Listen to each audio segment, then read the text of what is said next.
అదరగొట్టే కారం రంగు రుచి ఆచి కారం పొడి. సమ్మర్ అంటే అంతా భారీ సినిమాల గురించే మాట్లాడుకుంటారు. కానీ ఈ సీజన్లో చాలా వరకు క్రేజీ మూవీస్ వస్తున్నాయి. వర్కౌట్ అయితే బాక్స్ ఆఫీస్ దగ్గర మ్యాజిక్ చేయగల సత్తా ఉన్న సినిమాలే అవన్నీ. అందులోనే పాన్ ఇండియన్ ప్రాజెక్ట్స్ అయితే ఉన్నాయి. మరి ఈ సీజన్ నుంచి సమ్మర్ వరకు రాబోయే ఆ క్రేజీ సినిమాలేంటో చూద్దామా?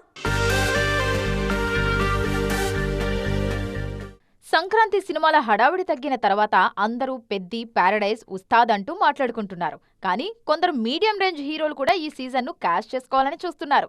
తరుణ్ భాస్కర్ ఓం శాంతి శాంతి శాంతి సినిమా జనవరి 30న రానుంది. ట్రైలర్తోనే ఈ చిత్రంపై ఆసక్తి పెరిగిపోయింది. ఈషా రెబ్బా ఇందులో హీరోయిన్. ఫిబ్రవరిలోనూ వరుసగా క్రేజీ సినిమాలు రానున్నాయి. 6న గుణశేఖర్ యుఫోరియా విడుదల కానుంది. అలాగే ఫిబ్రవరి 13న ఫంకీ రానుంది. విశ్వక్సేన్ హీరోగా నటిస్తున్న ఈ చిత్రాన్ని అనుదీప్ కేవి తెరకెక్కిస్తుండగా సితారా ఎంటర్టైన్మెంట్స్ నిర్మిస్తుంది.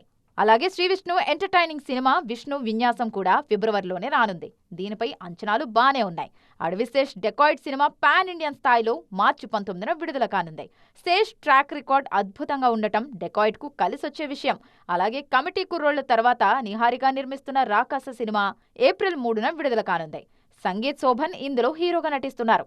స్వయంభూ కోసం ఇండియా టాప్ విఎఫ్ఎక్స్ కంపెనీలు పనిచేస్తున్నాయి. గ్రాఫిక్స్ బాగోలేకపోతే దారుణంగా ట్రోల్ చేస్తున్నారు. అందుకే క్వాలిటీ అవుట్పుట్ కోసమే టైం తీసుకుంటున్నారు మేకర్స్. ఈ చిత్రం ఏప్రిల్ 10న రిలీజ్ కానుంది. కార్తికేయ 2 తర్వాత మరోసారి పాన్ ఇండియాపై ఫోకస్ చేశారు నిఖిల్. మొత్తానికి ఈ సీజన్ అంతా క్రేజీ సినిమాలే రానున్నాయి.